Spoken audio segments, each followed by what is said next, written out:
അല്ലാതെ വഴുത് കെട്ടിട്ട് വെറുതെ പോവാനല്ല. ആ സമയത്ത് പടച്ചവനെ ഞാൻ ആരാന്നറിയോ? അവനവനെ കുറിച്ച് മനസ്സിലാക്കണം. ഞാൻ ആരാന്ന് മനസ്സിലാക്കണം.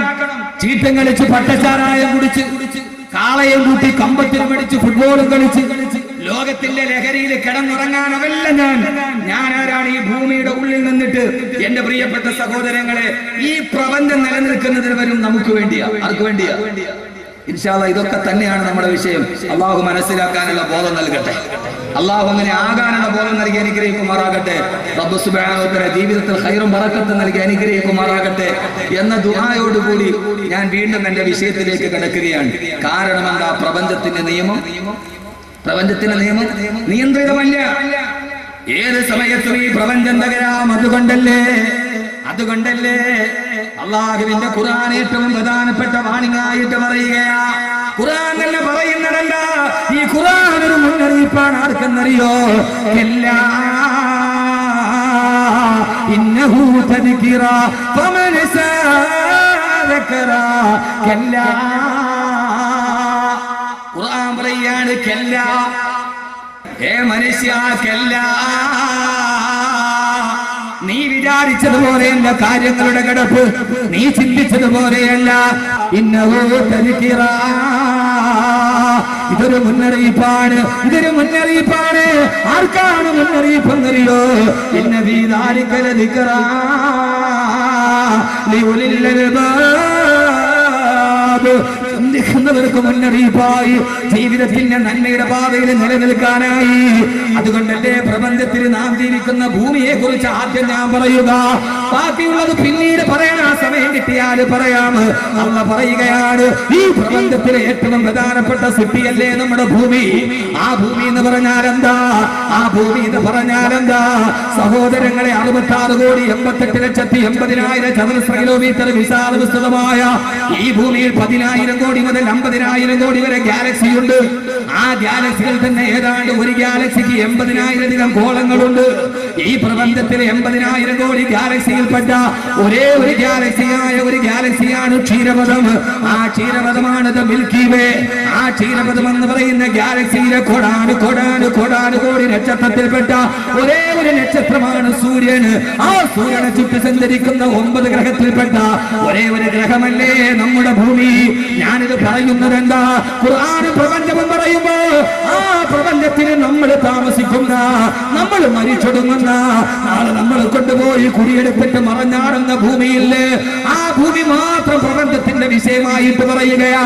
ഇത് പല ഘട്ടങ്ങളായി നമുക്ക് പറഞ്ഞു തീർക്കാൻ സമയം കിട്ടുന്നത് പോലെ ഒരു വിഷയം പറഞ്ഞാലല്ലേ 2 മണിക്കൂറിലെ ഗുണപാഠമുണ്ടാവൂ. ഈ ഭൂമി എന്ന് പറഞ്ഞാൽ എന്താ? ഈ ഭൂമി പ്രപഞ്ചത്തിന്റെ അവസാനത്തെ മേൽവിലാസമല്ല.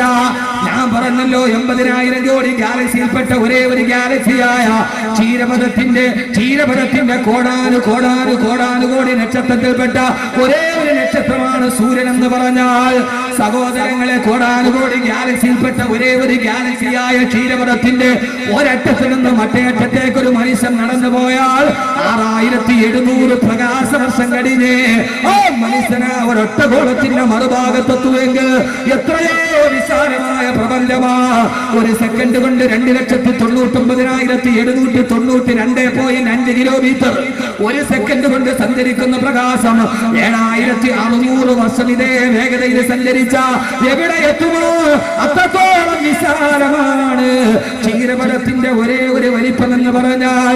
ആ ക്ഷീരപഥത്തിലെ ഗോളങ്ങൾ മുഴുവനും ഒരാൾ എണ്ണാൻ തീരുമാനിച്ച ഒരു സെക്കൻഡ് കൊണ്ട് 1 എന്ന് പറയുന്ന വേഗതയിൽ എണ്ണിയ പൊന്നുമോനെ 2,500 വർഷം കഴിഞ്ഞാല് ഒരു സെക്കൻഡിന് 1 എന്ന എണ്ണത്തിൽ എണ്ണാൻ തീരുമാനിച്ച 2,500 വർഷം കഴിഞ്ഞാല് അതെണ്ണി തീരുകയുള്ളൂ എങ്കിൽ ആ ക്ഷീരപഥത്തിലെ കോടാനുകോടി നക്ഷത്രത്തിൽപ്പെട്ട ഒരേ ഒരു നക്ഷത്രമായ സൂര്യനെ ചുറ്റി സഞ്ചരിക്കുന്ന 9 ഗ്രഹത്തിൽപ്പെട്ട ഒരേ ഒരു ഗ്രഹമായ ഭൂമിയില്ലേ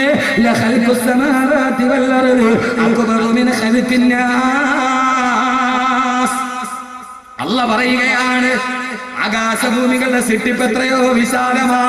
ആ ഭൂമിയെ കുറിച്ചാണ് ഞാൻ പറയുക, ആ ഭൂമിയെ കുറിച്ചിട്ടാണ് പറയുക. അല്ലാഹു നല്ല രീതിയിൽ മനസ്സിലാക്കാനുള്ള തൗഫീഖ് നൽകട്ടെ. പ്രപഞ്ചത്തിലെ ബാക്കിയെല്ലാം വിട്ടു. അതിലിപ്പോ ആകാശമൊക്കെ നമുക്ക് ഇൻഷാ അല്ലാഹ് അടുത്ത വല്ലപ്പോഴേ വരുമ്പോ പറയാം. ഇപ്പൊ ഒന്ന് പറയാം, ഭൂമി പ്രപഞ്ചത്തിലെ ഭൂമിയുടെ മേൽവിലാസം മനസ്സിലായ ഇവിടെ BSc കഴിഞ്ഞാൽ B.Ed കഴിഞ്ഞാൽ പിന്നെ ഖുർആൻ പടഞ്ചനായി, മൗലൂദ് വളർത്തിയിടേണ്ടതായി, പിന്നെ അവൻ വലിയ ആളായി. പൊന്നുമോനെ നീ ആരാ? എടാ നീ ആരടാ മോനെ? നീലാം എന്തേ ചന്ദ്രനിൽ കാലുകുത്തി? ചന്ദ്രനി ഇറങ്ങി നിന്നവരെ നിങ്ങൾ എവിടെയും കേട്ടിട്ടുണ്ട്? ചന്ദ്രനി മനുഷ്യൻ കാലുകുത്തി. അതെന്താ കാലുകുത്തി എന്ന് പറയാ? ചന്ദ്രന് കാല് കുത്താൻ പറ്റൂല. അതുകൊണ്ട് തന്നെ ചന്ദ്രൻ അന്തരീക്ഷത്തിന് സാന്ദ്രത കുറവാണ്. അതുകൊണ്ട് എത്ര വെയിറ്റുള്ള സാധനം പഞ്ഞു പോലെ അവിടെ പറന്നു നടക്കും. അതുകൊണ്ട് ചന്ദ്രനില് ഇപ്പോ നാസയിൽ അത് പറയാൻ കേട്ടോ, പേടിക്കണ്ട, ശാസ്ത്രമൊന്നുമല്ല. എന്റെ പൊന്നു സഹോദരങ്ങളെ, നാസയിൽ പുതിയ ഗവേഷണം നടക്കുക. ചന്ദ്രനിലേക്ക് തീർത്ഥയാത്ര പോകുന്നുണ്ട് ആളുകൾ. 2 വർഷമായിട്ട് പരിശീലനത്തിലാണ്. ചന്ദ്രനിൽ കാല് കുത്തണമെങ്കിൽ 2 വർഷം പരിശീലനം നടത്തും. 2 വർഷമായി അമേരിക്കയിലെ വീട്ടമ്മ സൂപ്പർ മാർക്കറ്റിൽ പോയി പർച്ചേസ് ചെയ്തപ്പോൾ നെസ്ലയുടെ കവർ കിട്ടി. കാഡ്ബറീസ് നെസ്ലയുടെ കവർ കിട്ടി. അതിന്റെ സ്ക്രാച്ച് ആൻഡ് വിൻ മത്സരമുണ്ട്. സ്ക്രാച്ച് ചെയ്തപ്പോൾ കിട്ടിയ 1ാമത്തെ പ്രൈസ് ചന്ദ്രനിലേക്ക് വിനോദയാത്ര പോകാൻ അവസരം കിട്ടി. ആ പെണ്ണ് 2 വർഷമായിട്ട് യന്ത്രം കെട്ടിട്ട് ചന്ദ്രനിൽ കുത്താനുള്ള പരിശീലനത്തില്. ഒരൊറ്റ രാത്രി കൊണ്ട് ചന്ദ്രനിൽ പോയി കാല് കുത്തിയിട്ട് ഒരൊറ്റ മനുഷ്യരേ ഉള്ളൂ, നബിയുനാ റസൂലുള്ളാഹി. ഒരു പരിശീലനം വേണ്ട. അതാണ് പ്രവാചകൻ സല്ലല്ലാഹു അലൈഹി വസല്ലമയുടെ മുഅ്ജിസത്ത്. ഭൂമി എന്ന് പറയുന്ന ഗോളത്തിൽ ഞാൻ പറഞ്ഞ മനസ്സിലാവുന്നുണ്ടോ? ചന്ദ്രന് കാല് കുത്തിയ മനുഷ്യനുണ്ടല്ലോ, ആ മനുഷ്യൻ പോലും അമ്പരപ്പോടെ നോക്കിയിട്ട് പറഞ്ഞെന്താ? ആരാ നീലാംശോനാരാ? ആദ്യമായിട്ട് അപ്പോളോ വാഹനത്തിന്റെ 8ാമത്തെ പടിയിൽ നിന്ന് 9ാമത് കാലെടുത്ത് വെച്ചത് ചന്ദ്രനിലേക്കാ. ചന്ദ്രന്റെ കാല് കുത്തുമ്പോ നീലാംശം ആദ്യം കുത്തിയ കാല് ഇടത്തെ കാലാണ് കുത്തിയത്. ദൈവത്തോടുള്ള വിരോധം കാരണത്താൽ ദൈവവിശ്വാസിയല്ലേ വലത്തെ കാല് കുത്തും. ദൈവത്തോടുള്ള വിരോധം കാരണത്താൽ ഇടത്തെ കാല് കുത്തിയിട്ട് നീലാംശം ചന്ദ്രൻ ഇറങ്ങുമ്പോ ആ നീലാംശം 48 മിനിറ്റിലാണ് ചന്ദ്രന് നിന്നത്. അവസാനം തിരിച്ചു വന്നപ്പോ പത്തലേഖരോട് നീലാംശം പറഞ്ഞിരണ്ട. ദൈവത്തോടുള്ള അന്ധമായ വിരോധം കാരണത്താൽ ഇടത്തെ കാല് കുത്തി ചന്ദ്രൻ ഇറങ്ങിയവൻ പറഞ്ഞതെന്താ? 48 മിനിറ്റ് ഞാൻ ചന്ദ്രനെ നോക്കി നിന്നു. നീലാംശോങ്ങിന്റെ വാക്കുകളെ കടമെടുത്ത് പറഞ്ഞാൽ കളിപ്പാട്ട കടയിൽ കയറിയ കൊച്ചുകുട്ടിയെ പോലെ എന്തെന്നറിയാതെ അവിടുത്തെ സിട്ടി വൈഭവം കണ്ട് ഞാൻ നോക്കി നിന്നെന്ന് സാക്ഷാൽ നീലാംശോങ് പോലും പറഞ്ഞു പോയാ ഈ പ്രപഞ്ചത്തിന്റെ പ്രതിഭാസമില്ലേ സഹോദരങ്ങളെ? പടച്ചറപ്പിനെ തിരിച്ചറിയണോ?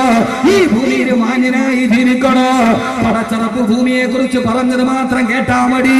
എന്താ ഭൂമി എന്നറിയോ?